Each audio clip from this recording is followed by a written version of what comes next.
So guys, आज हम बात करने वाले हैं फाइनेंशियल मैनेजमेंट के एक नए टॉपिक पर। और ये टॉपिक है लाभांश नीति का। साथियों, लाभांश नीति का टॉपिक बहुत ही ज़्यादा हाई डिमांडेड रहता है और मैक्सिमम टाइम आपको ये क्वेश्चन पेपर में देखने के लिए मिल जाता है। तो साथियों, मैं अब तक आपके लिए बहुत सारी इंपॉर्टेंट वीडियोस बना चुका हूँ और आज भी आपके लिए ये एक बहुत ही अच्छा क्वेश्चन लाया हूँ। और आप इसको इस तरह से लिख करके आइए जैसे मैंने लिखने की कोशिश की है। तो सबसे पहले मैं आपको बता दूं कि लाभांश नीति यानी डिविडेंड पॉलिसी क्या है।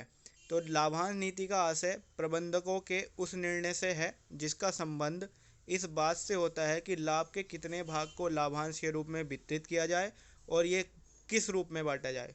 बेसिकली क्या है, अगर आप इंग्लिश मीडियम के स्टूडेंट भी हैं तो आपको इस लैंग्वेज में ज़्यादा प्रॉब्लम नहीं आएगी। लाभांश नीति यानी कि dividend policy is the policy by which you a manager can take decision about how dividend is distributed and how much dividend is to be distributed. यानी कि कितना लाभांश बांटना है, कितना कैसे लाभांश का जो वितरण किया जाना है, ये सारी जो नीतियाँ जिसके अंतर्गत आएंगी ये लाभांश नीति होगी। ठीक है साथियों, आगे बढ़ते हैं। And now we will know about the elements of dividend policy affected. तो लाभांश नीति को जो एलिमेंट्स इफेक्ट करते हैं उनको जानेंगे। तो there are two elements. First one is internal elements and second one is external element. तो अब हिंदी में बात कर लेते हैं। आंतरिक और बाह्य दो प्रकार के आपके जो हैं ये लाभांश नीति को प्रभावित करने वाले तत्व होते हैं। इंटरनल एलिमेंट्स कौन से होते हैं साथियों? इंटरनल एलिमेंट्स आपको जैसे आपके इंटरनल ऑर्गन्स हो गए जो आपके अंदर से आपको इफेक्ट कर दें, आपको बीमार कर दें। उसी तरह से लाभांश नीति को प्रभावित करने के लिए भी इंटरनली आप कौन कौन सी चीज़ देखते हैं। जैसे व्यवसाय की प्रकृति, अगर व्यवसाय की प्रकृति कुछ इस तरह की हो जहाँ पर लाभ का जो होना है बहुत ना के बराबर हो, या लाभ का होना जो है सर्टेन ना हो कि भाई लाभ होना ही होना है, तो वहाँ पर क्या होगी, लाभांश नीति प्रभावित हो जाएगी साथियों। दूसरा है कंपनी की आयु। अब ये डिपेंड करेगा कि भाई कंपनी कितने साल तक चलेगी।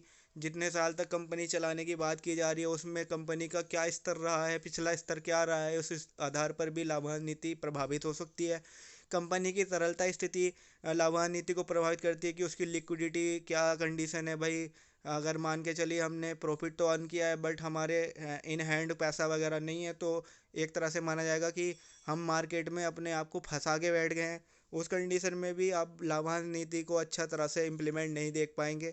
भावी वित्तीय आवश्यकताएं, सपोज़ कीजिए हमें अपने जो बिजनेस को एक्सपेंड करना है, लंबे लेवल पर पहुंचाना है, तो वहाँ पर हमें पैसा चाहिए होगा। उसके लिए क्या करना होगा, जो हमारा प्रॉफिट होगा उसे हमें रिटेन करना होगा। और रिटेन करने के कारण क्या होगा, हम पब्लिक में अपने जो शेयर होल्डर्स हैं उनको ज़्यादा लाभांश नहीं दे पाएंगे। बात करते हैं स्वामित्व का ढांचा की, यानी कि जो हमारा जो फ्रेमवर्क है स्वामित्व का वो भी इसे लाभांश नीति को प्रभावित करेगा। अंशधारियों की प्रत्याशा, देखिए भाई हर अंशधारी ये चाहता है कि जो वो पैसा लगा रहा है अपना कंपनी में, जिस कंपनी में उसने शेयर अपने खरीदे हैं, तो वो चाहता है कि उसको एक नियमित समय से नियमित दर से जो है उसे लाभांश मिलता रहे।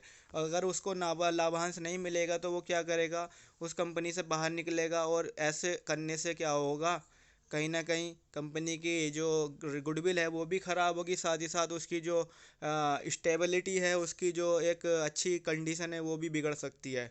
तो इस वजह से भी लाभांश नीति जो है इन सब चीज़ों से प्रभावित हो सकती है। आइए बात कर लेते हैं हम बाह्य एक्सटर्नल जो एलिमेंट्स हैं उसकी।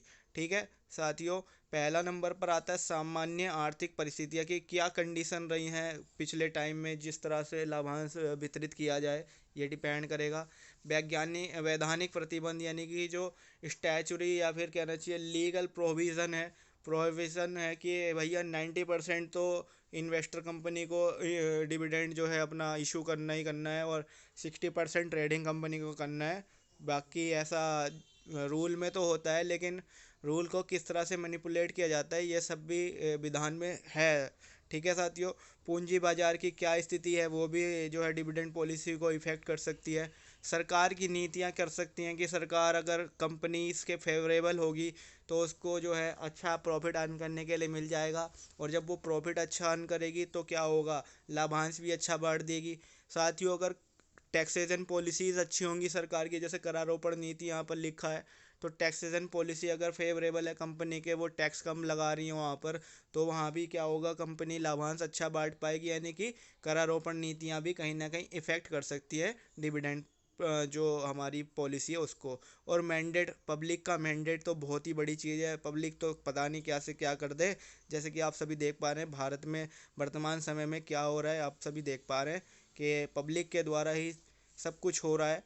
अच्छा है, पब्लिक यहाँ पर अपना जो है इंटरेस्ट दिखा रही है हर चीज़ में। चलिए हम इन सब चीज़ों को छोड़ करके आगे बढ़ते हैं और जानते हैं कंपनियों की लाभांश नीतियाँ। बेसिकली क्या है, there are three types of dividend policies.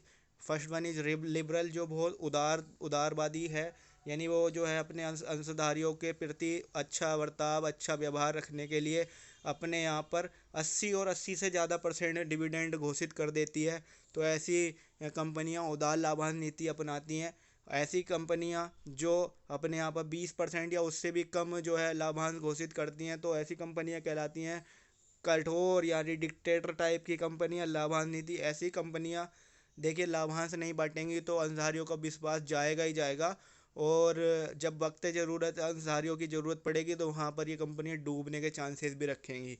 बात करते हैं तीसरे नंबर पर, तो ये ऐसी कंपनियां होती हैं यहाँ पर इन पे जो है ये भाई बेसिकली क्या है, स्थिर तरह से चलनी है भाई, फिक्सेशन कर रखा है इन्होंने, एक सस्टेन कर रखा है कि भाई अपने अंधारियों को भी नाराज़ नहीं करना है और अपना काम भी चालू रखना है। ठीक है साथियों, आगे बढ़ रहे हैं हम। अब हम बात करेंगे डिविडेंड पॉलिसीज़ के मॉडल की। तो यहाँ पर हम पहले वाल्टर का मॉडल ले लेते हैं, और वाल्टर के मॉडल का आने वाले वीडियोस में हम आपके लिए एक न्यूमेरिकल लाएंगे जो आपके एग्ज़ाम में आने के प्रबल चांसेस रहेंगे। इसलिए अभी मैं ये बोल रहा हूँ कि जितने वीडियोस अब तक हमने डाले हैं आपको देख लेने चाहिए, क्योंकि यार मेहनत तो हम कर रहे हैं, लेकिन आप अगर इस मेहनत को जब ही साकार कर सकते हैं जब उस सब चीज़ को आप इम्प्लीमेंट कर लें अपने एग्ज़ाम में जा कर के। हम तो क्या, देखिए हमारे द्वारा आपके लिए हर संभव प्रयास किया जा सकता है, बट वो प्रयास तभी अच्छा लगेगा जब प्रयास आप उसको जो है उतना प्यार देंगे, उतना सपोर्ट करेंगे। तो वाल्टर मॉडल क्या है, वाल्टर मॉडल दो मान्यताओं पर काम करता है। पहली मान्यता क्या है कि जो अंशों का बाजार मूल्य होता है, जो मार्केट प्राइस होता है शेयर्स का, वो भविष्य में संभावित लाभांशों के वर्तमान मूल्य से प्रभावित होते हैं। यानी जो एक्सपेक्टेड जो उनका डिविडेंड प्राइस रहेगा वो प्रभावित हो सकता है। ठीक है साथियों। दूसरा क्या है, व्यवसाय में प्रतिधारित आय जो होती है, रिटेन्ड अर्निंग होती है, वो भविष्य में प्राप्त होने वाले लाभांश को प्रभावित करती है। बिल्कुल सही बात है, क्योंकि अगर किसी कंपनी में 10 लाख का प्रॉफिट हो रहा है और वहाँ पर 5 लाख रिटेंड कर लिए गए हैं किसी कारण से, तो 5 लाख ही रह गया, और 5 लाख से जहाँ एक और 10 लाख के प्रॉफिट पर डिविडेंड मिलने वाला था, वहाँ 5 लाख पर डिविडेंड मिल पाएगा। आइए जानते हैं वॉल्टर के फॉर्मूले को। तो आप सभी यहाँ देख पा रहे हैं ये वॉल्टर का फॉर्मूला है, P equals to D plus R upon K into E minus D upon K. अब ये मैंने बोल तो दिया, आपको बता दूं P क्या है। तो P है market price of equity share, present से जो इनिशियल जो इसका प्राइस होता है मार्केट प्राइस, वो P होता है। D का मतलब है डिविडेंड पर शेयर, यानी कि जो लाभांश दिया जा रहा है वो पर शेयर कितना है या प्रस्तावित है। ई है अर्निंग पर शेयर, यानी कि जो प्रति अंश जो समता की आय है, समतांशों की आय जो प्रति अंश है वो। और आर का मतलब हो गया रेट ऑफ इन्वेस्टमेंट। ठीक है साथियों। और के हो गया कॉस्ट ऑफ कैपिटल, यानी कि जो पूंजीकरण दर या पूंजी की लागत जो होती है, बाजार पूंजीकरण दर या पूंजी की लागत। साथियों आगे चल रहे हैं, बहुत इंपॉर्टेंट टॉपिक पर बात हो रही है, और ये गॉर्डन मॉडल आ गया है आपका। गॉर्डन मॉडल क्या है, वाल्टर मॉडल से मिलता जुलता ये मॉडल है गॉर्डन मॉडल। और गॉर्डन ने क्या बताया भैया, गॉर्डन ने कहा कि कंपनी की लाभांश नीति का कंपनी के अंशों के बाजार मूल्य पर सीधा प्रभाव पड़ता है, डायरेक्ट इफेक्ट करती हैं। ठीक है, अगर लाभांश नीति अच्छी होगी तो उसके जो शेयर्स के जो मार्केट प्राइस होंगे वो भी बढ़िया होंगे, क्योंकि भैया हर कोई जो शेयर होल्डर होता है वो कंपनी की प्रेजेंट कंडीशन को देखकर, पास्ट कंडीशन को देखकर ही काम करता है। जैसे आप शेयर मार्केट में कोई अगर पैसा लगाते होंगे तो आपको इस बात की बिल्कुल अच्छे से नॉलेज होगी। बात करते हैं कि इसके मॉडल में कुछ मान्यताएं क्या है कि विनियोग निर्णयों के लिए लाभांश निर्णय महत्वपूर्ण हो जाते हैं, फर्म के विनियोग पर प्रत्याय स्थिर हो जाता है। गॉर्डन मॉडल विनियोग में निहित जोखिम की उपेक्षा करता है। जो गॉर्डन मॉडल है वो विनियोग में जो निहित जोखिम है उसकी उपेक्षा करता है। भाई विनियोग में जब इन्वेस्ट करोगे आप तो जोखिम तो बनना ही बनना है, उससे क्या मतलब है, लेकिन यह मानता है कि फर्म की बट्टा दर स्थिर हो जाती है, यानी जो डिस्काउंटेड जो पॉलिसी है, डिस्काउंट पर अपना शेयर जो इशू कर रहे हैं, अगर लाभांश नीति अच्छी होगी तो हमें डिस्काउंट पर शेयर को इशू नहीं करना पड़ेगा। आगे चलते हैं, जो कॉरपोरेट टैक्स है वो भी नहीं होते हैं, और रोकड़ अनुपात एक बार निर्धारित करने के बाद स्थिर रहता है, यानी जो कैश रेशो होता है, कैश जो अनुपात है हमारा, वो एक बार हम डिटरमाइन कर देते हैं तो वो स्थिर हो जाता है। लास्ट में कि फर्म का निरंतर अस्तित्व रहता है, यानी जो फर्म है, कंपनी है, वो आगे तक बनी रहती है।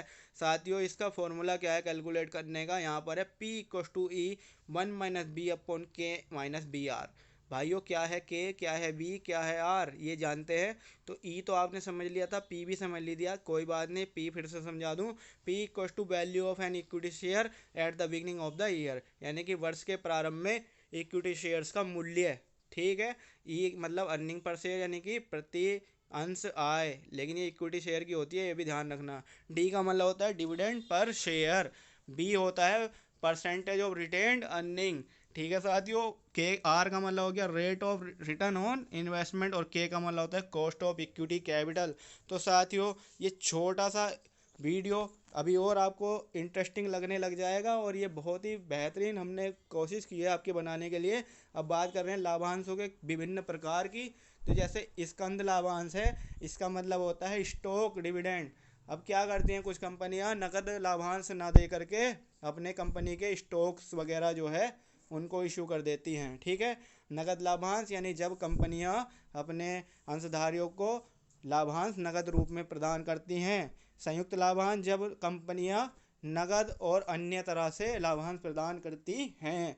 संयुक्त के बाद आता है अतिरिक्त विशिष्ट लाभांश, यानी कि ये जो स्पेशल या फिर कहना चाहिए एडिशनल लाभांश के रूप में दिया जाता है।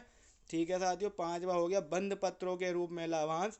इट मीन्स, बंद पत्र का मतलब होता है बॉन्ड्स। जब बॉन्ड्स या सिक्योरिटी दे देती है गवर्नमेंट, गवर्नमेंट सिक्योरिटीज दे देती है कंपनी कि भैया अभी हम लाभांश नहीं दे रहे हैं, लेकिन आप ये बॉन्ड हमारे रख लीजिए, और भविष्य में जब भी आपको पैसे की आवश्यकता होगी तो इन बॉन्ड को आप कैश कर सकते हैं। इन पर निरंतर आपको जो है प्रॉफिट होता रहेगा।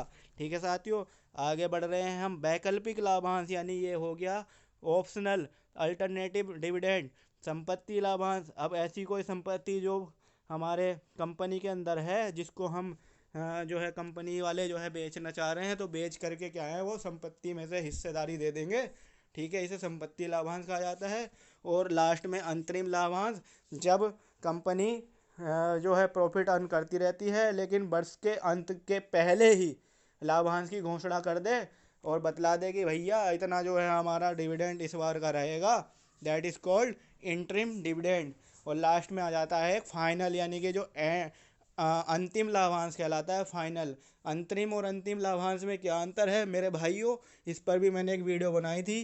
फाइनेंशियल मैनेजमेंट पर अब तक जितनी भी वीडियोस बनी हैं वो इस वीडियो के डिस्क्रिप्शन बॉक्स में आपको मिल जाएंगी। उम्मीद करता हूँ ये टॉपिक आपको पसंद आया होगा, और जितना कॉन्फिडेंस के साथ और जितने शक्ति के साथ, जितनी ऊर्जा के साथ मैं आपसे इस वीडियो में बात कर रहा हूँ, उतने ही उत्साह दिखाते हुए इस वीडियो के कमेंट बॉक्स में जा करके कमेंट करें और बताएं ये वीडियो आपको कैसी लगी। वीडियो को देखने के बाद एक लाइक और एक शेयर तो ज़रूर बनता है साथियों। चैनल अगर आपने अभी तक सब्सक्राइब नहीं किया तो फटाफट सब्सक्राइब कर दें। मिलेंगे आपसे अगली वीडियो में अगले टॉपिक के साथ। बने रहिएगा कॉमर्स की दुनिया के साथ। Thank you so much.